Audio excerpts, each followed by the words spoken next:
હાલો બાળકો, કેમ છો બધા? મજામાં ને? આજે આપણે ધોરણ 6 વિજ્ઞાન ચેપ્ટર 10 ચુંબક સાથે ગમ્મત તેના સ્વાધ્યાયના પ્રશ્નનું સોલ્યુશન જોવાના છીએ.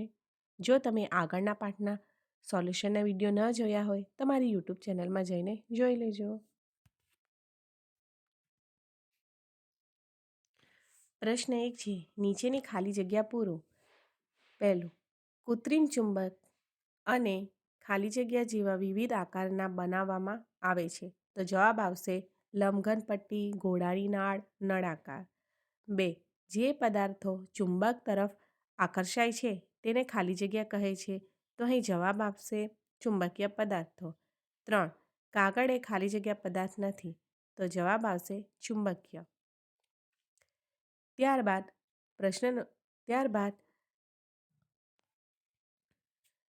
ચોથો પ્રશ્ન છે, જૂના જમાનામાં નાવિકો દિશા જાણવા માટે ખાલી જગ્યાના ટુકડાને લટકાવતા હતા. તો જવાબ આવશે કુદરતી ચુંબક. પાંચમું છે, ચુંબકને હંમેશા ખાલી જગ્યા ધ્રુવ હોય છે.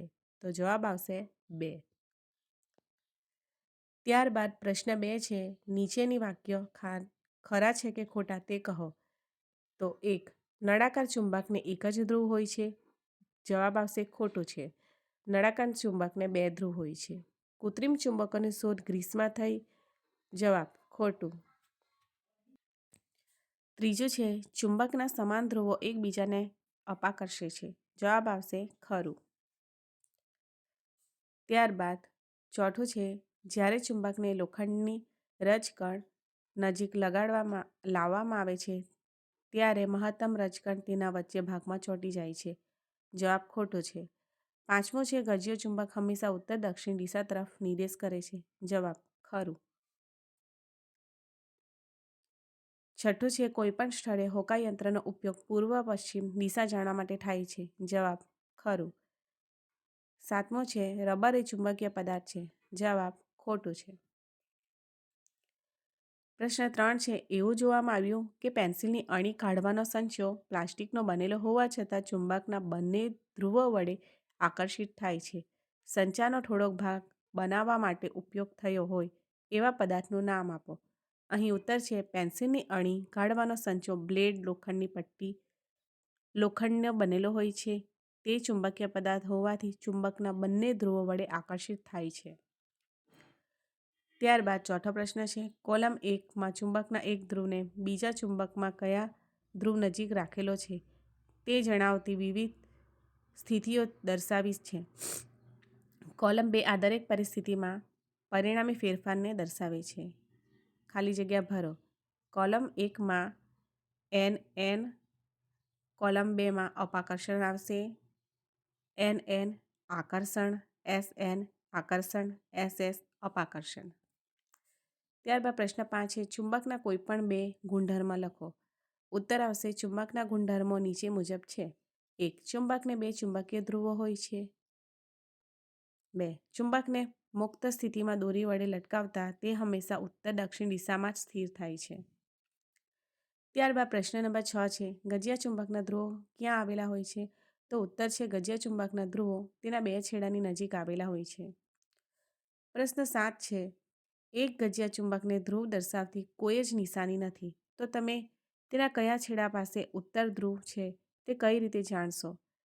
ઉત્તર આવશે, આપેલા ગજિયા ચુંબકને તેની મધ્યમાં દોરી બાંધી સમસ્થિતિ સમતલમાં મુક્ત રીતે ફરી શકે તેમ કોઈ આધાર પરથી લટકાવીશું. જ્યારે ગજિયો ચુંબક સ્થિર થાય છે ત્યારે તેનો જે છેડો ઉત્તર દિશા તરફ રહે તેને તેનો ઉત્તર ધ્રુવ અને દક્ષિણ દિશા તરફ રહે તે તેનો દક્ષિણ ધ્રુવ કહેવાય છે. પ્રશ્ન 8 છે, તમને લોખંડની પટ્ટી આપેલી છે તેનું ચુંબક તમે કઈ રીતે બનાવશો? અહીં ઉત્તર આવશે 1. આપેલ લોખંડની પટ્ટીને ટેબલ પર મૂકો. એક ગજિયો ચુંબક લઈ તેને એક ધ્રુવને લોખંડની પટ્ટીના એક છેડા પાસે રાખો. ચુંબકને ઉંચક્યા સિવાય લોખંડની પટ્ટીના એક છેડાથી શરૂ કરીને બીજા છેડા સુધી તેની પૂરી લંબાઈ પર ઘસો. 4. હવે ચુંબકને ઊંચું કરી તેના જે ધ્રુવથી શરૂઆત કરી હતી તે જ ધ્રુવને લોખંડની પટ્ટીના જે છેડાથી શરૂઆત કરી હતી ત્યાં લાવો. 5. ચુંબકને ફરીથી લોખંડની પટ્ટી પર અગાઉ મુજબ ઘસો. લોખંડની પટ્ટી પર અગાઉ મુજબ ત્યારબાદ 6 છે આ પ્રક્રિયાનું 30થી 40 વખત પુનરાવર્તન કરો. 7 હવે લોખંડની પટ્ટી ચુંબક બની કે નહીં તે જાણવા તેને લોખંડની નજીક લાવો. 8 તે લોખંડને આકર્ષશે તે પરથી ખાતરી થશે. પ્રશ્ન 9 છે દિશાઓ જાણવા માટે હોકાયંત્રનો ઉપયોગ કઈ રીતે થાય છે? અહીં ઉત્તર છે હોકાયંત્રમાં દિશા નિર્દેશ કરેલો વર્તુળાકાર ચંદો હોય છે.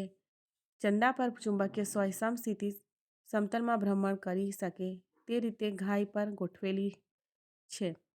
ચુંબકીય સોય હંમેશા ઉત્તર દક્ષિણ દિશામાં સ્થિર રહે છે. દિશાઓ જાણવા હોકાયંત્રને ફેરવી ચુંબકીય સોયના ઉત્તર ધ્રુવ પર ચંદા પર રાખેલી ઉત્તર દિશા ગોઠવવાથી હોકાયંત્રનો ચંડો સાચી દિશાઓ દર્શાવે છે.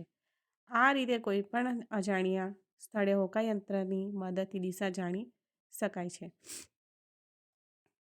ત્યારબાદ પ્રશ્ન નંબર 10 છે પાણીના ટબમાં તરી રહેલા રમકડાની એક ધાતુની બનેલી હોડીને નજીક વિવિધ દિશાઓમાંથી ચુંબક લાવવામાં આવે છે. તેના પરથી થતી અસરને કોલમ 1માં દર્શાવેલી છે. આ અસર માટે શક્ય કારણોને કોલમ 2માં દર્શાવેલી છે. કોલમ 1 અને કોલમ 2ના વિધાનો સાથે યોગ્ય રીતે જોડો.